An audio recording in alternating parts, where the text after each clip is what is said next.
Former State Department official warns military is planning to derail the Trump presidency. So, what the hell is all this about?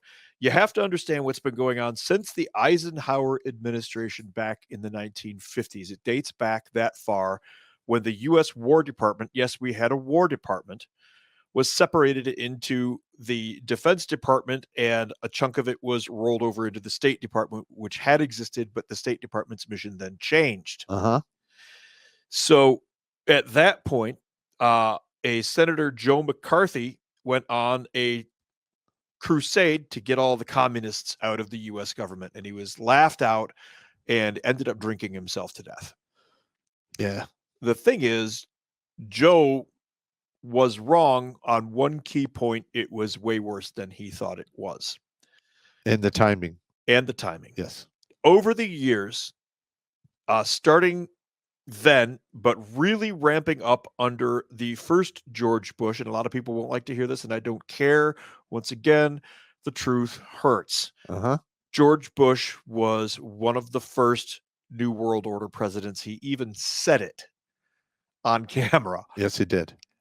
Started replacing the American generals, the patriotic generals, your Pattons, your Pershings, those guys. Tommy Franks was still a good U.S. general at the time. Well, in the 50s and 60s, you had a lot of generals who actually had time slogging lead in the front lines during World War II. There were a couple in the 50s that had seen World War One. Yeah. There were one or two that had seen World War One. At any rate, these new generals were handpicked to be loyal to the administration. And from about the late 70s, mid 80s, more and more, the administration of the United States, the unelected bureaucratic class, began taking over operations. That's why when you have elections, nothing changes. It doesn't matter who you get in as president or as senator or as congressman, because it's being run by these back of the room bureaucrats. But it's a 30-pound brain individual who doesn't have any visibility and is not elected, quite literally sticking their hand up the ass of the current president at the time and treating him like a sock puppet. And today with Joe Biden, or, the dictator in chief, as I like to call him, they literally put their hand up his ass and turned him into an ATM, and he's giving money left and right to whoever they fucking want. Yeah, that's correct. And he's also Congress appoints generals, by the way. In the military, for those of you who have never experienced this before, any non-commissioned officer above the rank of sergeant first class and any officer above the rank of major goes through a special session of Congress to be approved for promotion. Correct. These generals are on a really tiny list. Oh, and I know. There's such a tiny list. I found an article on it. I couldn't find it fast enough tonight. And here's the thing about that. Yeah. Small list. The promotion to general. All right, first of all, the promotion from lieutenant colonel to full bird colonel is an absolute backstabbing shit show. And a lot of those guys who make it to full bird colonel in the current environment are experts at sucking dick and kissing ass. And when they go up to general, they literally just get better at it. Yes, that is correct. And in 33 years in the military, I served alongside thousands of officers. Of all of those officers, 12 were outstanding. And I think of that 12, 2 of them made it to colonel. The rest were stopped at major or lieutenant colonel. And it seemed like the officers that were ate up from the floor up were incompetent or mediocre. They went up the chain. They were controllable. Yeah. And listen. They were controllable. I had 2 good general officers. Tommy Franks. I served under Tommy Franks. Isn't that the one you boot spurred? Yep. That was a good one. Yeah, we spurred his, but he came into our skiff and one of our guys hid under the floorboards in the skiff. So there's such a thing as a portable skiff. Yes. And the floor's got panels that you can lift up and go under there and hide. And we got the general in front of the map. And this is over here, sir. And we're moving things over here, sir. And this is going on over here. Meanwhile, the floorboard goes, and Bill's hand comes out and goes, doink, doink, and puts sticky note spurs on the back of his boots. general leaves. 2 seconds later, his aide, this major, comes flying in. Oh, fucking Spartan gentlemen, losing his mind. And the general comes in behind him. No, it's fine. Nobody's screwed with me in years. That was some funny stuff. Who gave everybody coins.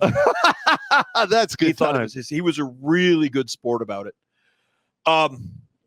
Anyway, these generals that are being picked at the Pentagon, what's going on is they're literally openly talking about a coup if President Trump is elected to office. Correct. The general officers of the United States military are openly talking about committing treason if Donald Trump is reelected to the presidency of the United States of America. Openly. All right, just now let that sink in. If he's elected by the country, there is absolutely no reason for the military to do what they're doing other than the fact that we're seeing a phenomena take place to our military, which has already taken place in the early 1900s, and we'll get to that in a little while as we progress in the show. One thing you have to realize is the insurgency has already happened. Yes. If we decide to fight back, if we decide to resist against this, we are the counterinsurgency. The insurgency has already happened. It's been going on for a long time. Yes, it has been going on for a long time. A lot of people will argue different time points, but it's been going on for a long time. The main way you can take the wind out of the sails of what these individuals in the background are fucking, doing is you fucking need to just fire them. They're not elected. Literally, just like, you're done. Get out. Pack your bags. Yes, that is. You show up with like 4 or 5 security guards, clean out your desk. You're fucking done. You have enough time. Drop a retirement packet. We'll process it and get the fuck out. Or we won't. Well, here's the thing. If you don't try them and convict them, then you got to deal with the whole retirement pension thing. Got it. But that is the peaceful way of doing it. It just gets worse from there. And I listen. You're a much nicer guy than I am. I am not condoning it. Yeah. I am too old to participate, but I am a student of history, and I can see where this is going. We're literally we're rinsing and repeating the same fucking patterns going back Part to of the it is because 1600s. some of the major players are the same players. Yes. They don't learn. And it's different people, obviously. Nobody's lived 130 years here. We're not saying anything screwy. Yeah. But it's the same organizations. It's the same schools of thought. It's the same mindsets. And I have no idea why we keep recycling the socialist communist fucking concept, because we saw how much of a fucking miserable example that was in the 1900s. Because from 1901 to 1999, hundreds of millions of people were put to the sword or starved by that government model. Now, moving into the 21st century, where we have nuclear fucking weapons, and not only do we have nuclear fucking weapons, we have nuclear weapons we could put in fucking cannons.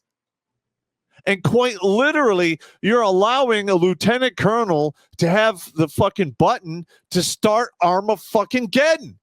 This is absolutely fucking insane. The people at top are morally corrupt. They've been bought out, and they are fucking unpatriotic. They hate this country.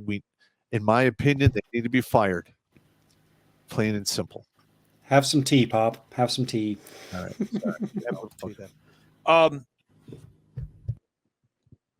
These stateless individuals, the ones that Pop is describing as non-patriotic, they don't believe in a country. They believe in themselves in a country. One of the reasons that this Marxist idea has prevailed is young people are gullible.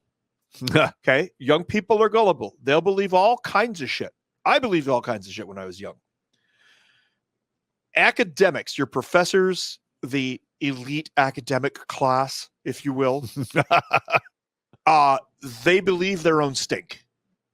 And they'll write all these things and they'll give each other accolades and papers and this, that. They really believe that all of these things are true because they've never stepped out of their classroom and they've never so much as gotten a paper cut while filling out a piece of paper for a job resume in, except for the one time that they applied at the college and all of their friends hired them. Uh-huh.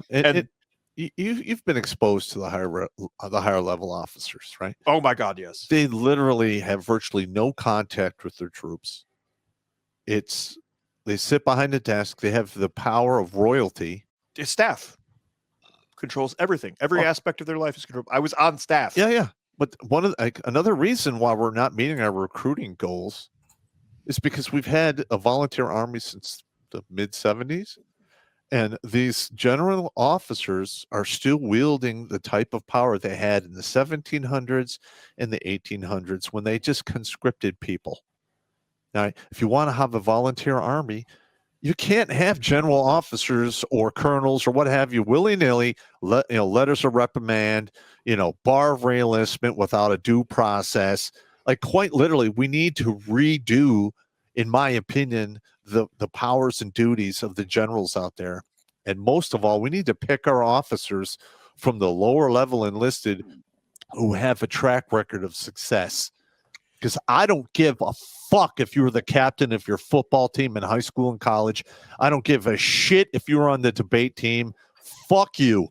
I want guys officers. If I was to serve again, I would like an officer who'd been there, had done that, had a proven fucking track record. Those are the guys you should pour the resources in. Send them to West Point to remint them as officers, because West Point and Annapolis and a lot of these other military schools taking people out of high school, they're fucking shit. They fucking suck. I've said it. Fuck them. We need to redo the entire fucking thing. The 1800s, the 1700s, the 1900s are fucking over. I think that warrants one of these. Like I'm saying, listen. You want a hug, man? Back in the day, when people had to maybe load their rifle, and if you were lucky, you get 4 to 6 shots off in a minute. All right. And they would line up in lines, and they're fucking different colors so they could see each other to fight on that. That doesn't exist anymore. Quite literally, you can see the thermal signature of a meat sack walking around, push a fucking button, and drop a round right on top of his fucking head. There is no room for error. Officers are going to make mistakes. They need to learn. Well, in the 1800s, you get 40 or 50 dudes fucking killed. All right, it's a learning curve. In the 21st fucking century, when you can get whole armies wiped out in minutes, there is no excuse for that anymore. You need to have the fucking best of the best at the fucking top. Period. Do you feel better, man? I do. Am I wrong? You're not wrong. All right.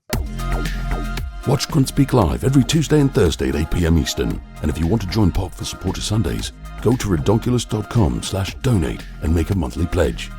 A link is in the Meat Caser box.